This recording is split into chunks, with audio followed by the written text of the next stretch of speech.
Good morning! Welcome sa aking kusina mga baby loves. Ngayon ako ay mayroong leftover na kanin dahil sayang ito at mahal nga baby loves ang ating bigas ngayon. Ayan, sinangag ko ito. Ayan mga baby loves ko, ayan lang yung tanghalian nga namin ngayon ni Cubs. Ayan, sinangag ko yan para hindi sayang. Ito na mga baby loves ko, ang aming ulam ni Cubs ngayon to. Thank you sa panonood mga baby loves. Ayan, nakaayos na yung aking pagkain. Ayan, o, diba? Meron pa tayong ganyan. At nandyan yung buko ko. O, diba? Yummy, yummy! Ayan, thank you sa panonood.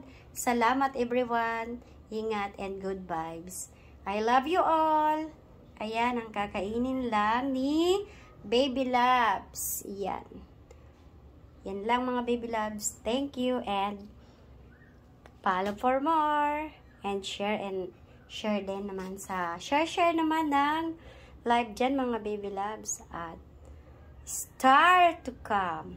Thank you, bye bye.